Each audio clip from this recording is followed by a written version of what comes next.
Welcome to ബദലേം bytes. അപ്പോൾ ഇന്ന് നമ്മൾ പഠിക്കാൻ പോകുന്നത് കൊമേഴ്സ് സ്റ്റുഡൻസിന് ഏറ്റവും ബേസിക്കായിട്ട് ആവശ്യമുള്ള, ഒരുപക്ഷെ CA പഠിക്കുന്നവരായാലും ശരി, BCom, ഇനി ബിസിനസ്, MBA, BBA, ഇത് ഏത് വിഷയം പഠിച്ചാലും അവർക്ക് അക്കൗണ്ടിങ് എന്ന വിഷയവുമായി ബന്ധം വേണ്ടി വരും. കാരണം അവർ ബിസിനസ്സിനെ കുറിച്ചാണ് പഠിക്കുന്നതെങ്കിൽ ഉറപ്പായും അവിടുത്തെ പ്രധാനപ്പെട്ട ട്രാൻസാക്ഷൻസ് നടക്കുന്നത് അക്കൗണ്ടിങ് ബുക്സ് അല്ലെങ്കിൽ അക്കൗണ്ടിങ് റെക്കോർഡ്സിലായിരിക്കും. അപ്പോൾ അത്തരം റെക്കോർഡ്സ് നമ്മൾ ഡീൽ ചെയ്യുമ്പോൾ നമ്മൾ ഉറപ്പായി മനസ്സിലാക്കിയിരിക്കേണ്ട ഒരു പ്രധാനപ്പെട്ട ടേമാണ് അക്കൗണ്ടിങ് കോൺസെപ്റ്റ്സ്. അപ്പോൾ സ്വാഭാവികമായും അക്കൗണ്ടിങ് കോൺസെപ്റ്റ്സ് എന്താണെന്ന് ആദ്യം മനസ്സിലായാലേ അത് എന്തൊക്കെയാണെന്ന് പിന്നെ പഠിച്ചിട്ട് കാര്യമുള്ളൂ. അപ്പോൾ അത് എളുപ്പത്തിൽ മനസ്സിലാക്കുന്നതിനായിട്ട് നമ്മുടെ മുമ്പിൽ ഒരു കുരങ്ങനും ഒരു മനുഷ്യനും ഉണ്ട് എന്ന് വിചാരിക്കുക. രണ്ടുപേരും തമ്മിലുള്ള വ്യത്യാസം എന്താണ് എന്ന് ഞാൻ ചോദിക്കുകയാണെങ്കിൽ ഉറപ്പായും നിങ്ങൾക്ക് മനസ്സിലാവും. രണ്ടുപേർക്കും രണ്ട് കൈയാണ്, രണ്ടുപേർക്കും രണ്ട് കാലാണ്, ഒരു മൂക്ക്, രണ്ട് ചെവി അല്ലെങ്കിൽ രണ്ട് കണ്ണുകൾ, ഇതെല്ലാം രണ്ടുപേർക്കും സിമിലറാണ്.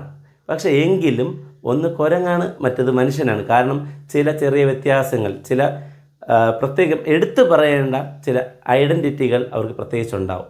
അപ്പോൾ ഇത് എന്താണ് എന്ന് നമുക്കറിയാവുന്നത് കൊണ്ട് നമ്മൾ ഒന്നിനെ മനുഷ്യനെന്ന് വിളിക്കുന്നു, ഒന്നിനെ കുരങ്ങെന്ന് വിളിക്കുന്നു. അതുപോലെയാണ് ഈ ഒരു നോർമൽ ബുക്ക്, ഒരു ട്രഡീഷണൽ അല്ലെങ്കിൽ സാധാരണ ഒരു ബുക്കും അക്കൗണ്ടിങ് ബുക്കും തമ്മിലുള്ള വ്യത്യാസം എന്താണ് എന്ന് നമുക്ക് പറഞ്ഞു തരുന്ന പ്രധാനപ്പെട്ട ചില കോൺസെപ്റ്റുകളാണ് അക്കൗണ്ടിങ് കോൺസെപ്റ്റുകൾ എന്ന് പറയുക.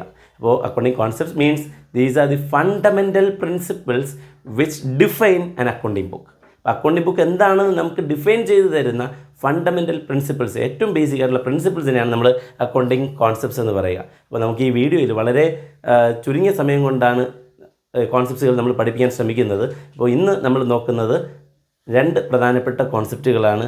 ബിസിനസ് എൻറ്റിറ്റി കോൺസെപ്റ്റും മണി മെഷർമെൻറ്റ് കോൺസെപ്റ്റ്. ഇത് പൊതുവെ അറിയപ്പെടുക ജനറലി അക്സെപ്റ്റഡ് അക്കൗണ്ടിങ് പ്രിൻസിപ്പിൾസ് എന്നാണ്. എവിടെ ഇത് അക്സെപ്റ്റ് ചെയ്യുന്നു? ലോകം മുഴുവനും ഇത് അക്സെപ്റ്റ് ചെയ്യപ്പെടുന്ന പ്രിൻസിപ്പിൾസാണ് നമ്മളിവിടെ പഠിക്കുന്നത്. ഇത് നമ്മൾ ഏറ്റവും ആദ്യം പഠിക്കാൻ പോകുന്നത് ബിസിനസ് എൻറ്റിറ്റി കോൺസെപ്റ്റാണ്. ബിസിനസ് എൻറ്റിറ്റി കോൺസെപ്റ്റ് ഒരുപാട് ഡിസ്കഷൻ വിധേയമായിട്ടുള്ളതാണ്. അല്ലെങ്കിൽ നമുക്ക് തന്നെ ചില സമയങ്ങളിൽ കൺഫ്യൂഷൻ ഉണ്ടാകുന്നതാണ്. ബിസിനസ് എൻറ്റിറ്റി കോൺസെപ്റ്റ് എന്താണെന്ന് നമ്മൾ മനസ്സിലാക്കാൻ ഒരു എളുപ്പ വഴി, നമ്മളൊരു ബിസിനസ് തുടങ്ങുകയാണെങ്കിൽ നമുക്ക് എന്തൊക്കെ ചിലവുകൾ അവിടെ വരാം, അല്ലെങ്കിൽ ആ ബിസിനസ്സിന് എന്തൊക്കെ ചിലവുകൾ വരാം, വരവുകൾ വരാമെന്നൊന്ന് ആലോചിച്ചാൽ മതി. സാധാരണ വരുന്ന ചിലവുകൾ ആലോചിക്കുന്നതാണ് കുറച്ചുകൂടി നല്ലത് എൻറ്റിറ്റി കോൺസെപ്റ്റ് മനസ്സിലാക്കുന്നതിനായി. അപ്പോൾ അതിനുവേണ്ടി നമ്മൾ ആദ്യം ചെയ്യുന്നത് എന്തൊക്കെ ചിലവുകളാണ് വരിക. ഒന്ന്, ബിസിനസ്മാൻ്റെ ലാൻഡിൻ്റെ റെൻറ്റ്, അല്ലെങ്കിൽ ലാൻഡ് വാങ്ങുന്നതിനുള്ള പൈസ, അല്ലെങ്കിൽ ആ ബിസിനസ് നടത്തുന്നതിന് മെഷീൻ വാങ്ങുന്നതിനുള്ള പൈസ, അതിന് പുറമെ സാധനങ്ങൾ ഉണ്ടാക്കുന്നതിന് റോ മെറ്റീരിയൽസ് വാങ്ങുന്നതിനുള്ള പൈസ, ഇതെല്ലാം എക്സ്പെൻസാണ്. അതിനോടൊപ്പം ബിസിനസ്മാൻ്റെ വീട്ടിൽ ആഹാരം വയ്ക്കുന്നതിന് വേണ്ടി, ഫുഡിന് വേണ്ടിയുള്ള ചിലവ്. അപ്പോൾ പിന്നെ നമുക്കൊരു സംശയം തോന്നാം, അത് ബിസിനസ്മാൻ്റെ വീട്ടിലത്തേക്കല്ലേ വാങ്ങുന്നത്, ബിസിനസ്സിന് വേണ്ടിയല്ലല്ലോ. ഓഫ് കോഴ്സ് ഇവിടെയാണ് നമ്മൾ അതിൻ്റെ വ്യത്യാസം കൃത്യമായി മനസ്സിലാക്കുന്നത്. ബിസിനസ് എൻറ്റിറ്റി കോൺസെപ്റ്റ് എന്ന് പറയുന്നത് ബിസിനസ്മാൻ വേറെ, ബിസിനസ് വേറെ. Business has its own entity, അത് പറയുന്നതാണ് ബിസിനസ് എൻറ്റിറ്റി കോൺസെപ്റ്റ്. ഇതിനെ പല സ്ഥലങ്ങളിൽ എൻറ്റിറ്റി കോൺസെപ്റ്റ് എന്നും ബിസിനസ് എൻറ്റിറ്റി കോൺസെപ്റ്റ് എന്നും എന്നൊക്കെ അറിയപ്പെടാറുണ്ട്.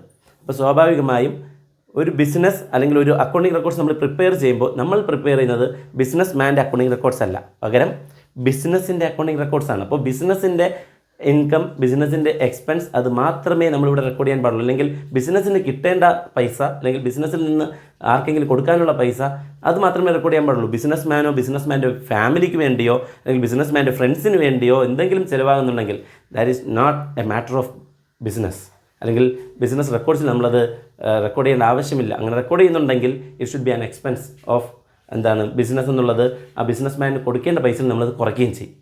അപ്പോൾ ബിസിനസ്മാൻ ആദ്യമായി ഇൻട്രൊഡ്യൂസ് ചെയ്യുന്ന പൈസ പോലെ, അല്ലെങ്കിൽ ആദ്യമായി തരുന്ന പൈസ പോലും നമ്മൾ ക്യാപിറ്റൽ എന്ന് വിളിക്കാറുണ്ട്. അതിനെക്കുറിച്ച് പിന്നീട് ഒരു വീഡിയോ നമ്മൾ ചെയ്യുന്നുണ്ട്.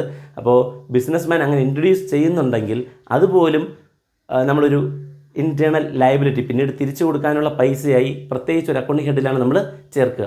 അപ്പോൾ അത്തരത്തിൽ നമ്മൾ മനസ്സിലാക്കുക, ബിസിനസ് വേറെ, ബിസിനസ്മാൻ വേറെ എന്ന് നമ്മളെ പഠിപ്പിച്ചു തരുന്ന ഒരു പ്രധാനപ്പെട്ട കോൺസെപ്റ്റാണ് business entity concept. Accounting records നമ്മൾ പ്രിപ്പയർ ചെയ്യുമ്പോൾ എപ്പോഴും അക്കാര്യത്തിൽ നമ്മൾ ഒരു പ്രത്യേക ശ്രദ്ധ കൊടുത്തിരിക്കണം.